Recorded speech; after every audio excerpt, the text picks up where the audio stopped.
Hey everyone, I'm Mark. This is Gonzo, and today we're doing D&D Stuff. Buy it or not. Are you gonna give it a letter grade? Letter grades, man. I'm not bringing work home. I do letter grades all Look, day. we've got to give grades to this. Unbelievable. You got to tell people what to expect. All right, so today we're talking about WallyDM's Journal of Puzzle Encounters. This book in front of us here. We're going to talk about this book and kind of give it a review. Not really a letter grade. So We'll see. let's talk about this. So, Well, first thing first. You may have seen we have done collaborations with WallyDM before. He Good has guy. not swayed us in any way. no. He unfortunately hasn't paid us in any way. Yeah, not a So we sponsor. will be very Yeah. honest with this review. And I do want you to believe that because we will be honest. But as you could probably tell, we probably like it a little bit. But let's get into it. Let's get into what did he create when he made this book? Where can we get it? All these things. All right, so where can you get it? Amazon? Nope. No. You've got to go to DM's Guild. Okay. Drive-through RPG, DM's Guild. It's already I think it's a platinum seller. Yeah. He sold over 1,000 copies. You can download it. That's for impressive, I guess. Under $5, I believe, Yeah. right at $5. Right. Or you can get the printed version in a hardback form, which we did, for $20. Pretty. So it's not very expensive, but yeah, that's where you get it, and I'm sure you're going to have the link somewhere for these guys. To Most definitely. Down just in the click on description. Yep. I'll take you right there. Okay. And If we like it and tell everyone to buy it. that's a good point. I may not. Maybe May the not link wanna won't do be it. in there. Yeah. All right. So let's look at. Let's talk about what he did. Honestly, it's kind of impressive. Very impressive. As you know, as a dungeon master, one of the fun things to do when you're creating encounters for your players is to come up with puzzles or traps. Yeah. That's always been a fun thing for me. I know a lot of players like those. Some maybe not so much. You got to get to know your players. But those that like them, this is a resource that is not... There's not a lot of other things like this out there that gives you an ability to pull one out of over 60 puzzles or traps and put it right into your game. Yeah. So that's what he's created here, is an ability for us to find the trap and throw it in our game or a puzzle, and let's the fun ensue, and let's see what your players do with it. Yeah, so he not only has puzzles, he's got weird rooms, he's got some homebrew magic items he's thrown in there.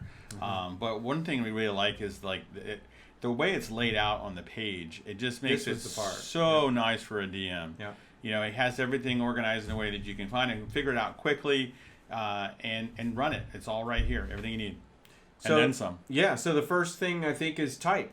Yeah. What type of puzzle is it? And he has a whole list of the types, whether it's a combat-oriented puzzle or a knowledge puzzle where you have to figure something out. But this will help you quickly go through the puzzle book as a dungeon master and find one that you're trying to, introduce to your players. So that right there is a very good resource. Yeah, and he also has the location. So like where it makes sense to put this trap, whether it be a crypt or a temple or out in the forest somewhere or whatever. He kind of has in there and that's helpful. And it then makes you put this drop it in there and it's something that's made for the forest and in the middle of a dungeon. That would be awkward. So that's not good. It makes a lot of sense. That's helpful. Yeah, and then the next thing he put in the puzzle description, like a stat block, like we create for monsters. He did the same thing. He created a stat block for puzzles.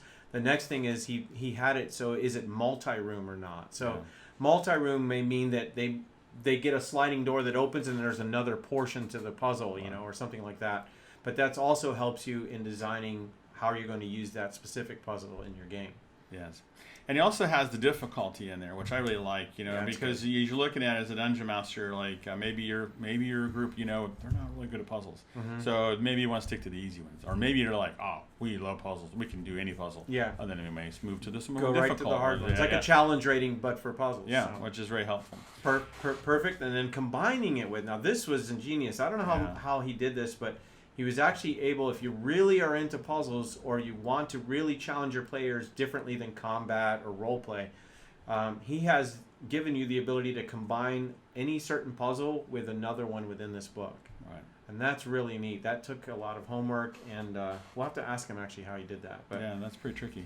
That's pretty cool. So our criteria, how are we going to kind of assess? Well, let's talk about when you see the puzzle itself. This is what he's given us, and you'll have the stat up here to see. We'll give you a quick snapshot so you can see. But one of the first things he does is he puts a DM stat block or a DM read block, whatever you want to call it, Yeah. Where you as a dungeon master know exactly what to say, so you don't leave anything out or give them too much information, which I know I have done both when I present puzzles and that I homebrew, or that I've taken the idea and then like, you see this and this and there's a feather over there, and then I later think I shouldn't have given them feather because feather was I part of gave it away. Yeah, they were supposed to search for the feather and they're find it. supposed to use an ability check to find it or Dang something. So he gives you that read block for you as a dungeon master to give them. The other thing he does is he's given you, this is what I really like, is hints. Yeah, so maybe your group's really struggling, and they're like, what do I, and you're like, let's move this along, and you can drop some hints there and really kind of help them figure it out, which is really, really helpful. That's super helpful because oftentimes what could happen is they're just simply stuck on it. They don't know what to do as players. Overthinking it, and so the game can come to a halt, and the hints can really help keep the flow going and move things on. And then one of the important things is a solution. Yeah, thanks WallyDM for putting a solution there. That's good. So the poor DM don't let us figure it out. Yeah, that's really helpful. And I like that he has on here how to make it your own. Yeah. So like how to fix it, kind of tweak it a little bit, make it your own kind of thing. So that's really helpful. Yeah, so that's good. Yeah, and then he even has a section that if they fail at the actual puzzle or trap. Yeah, what happens then? They all die. Rocks fall, they all die. Well, at least he gives you a way out. If they're simply stuck, you've given up all the hints. Yeah. And the solution is staring them right there in the face. You know it because you're reading it, but they can't find it. Right. He gives you a way out. And that is so key as a dungeon master to not paint yourself in a corner where you basically have to give them the answer. Yeah. You can change the puzzle so it does something different or just breaks or whatever it may be.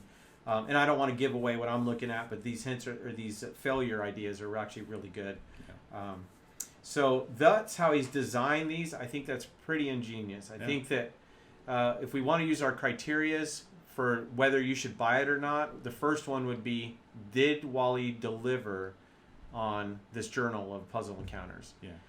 I would say, I mean, if I was giving it a letter grade, which I know you do all day, but I would give that an A. I think he did a great job of designing a puzzle that you as a dungeon master can quickly and easily assimilate to your game and just throw it right in there and you know what's going on. Agreed. So I think it delivered definitely for sure.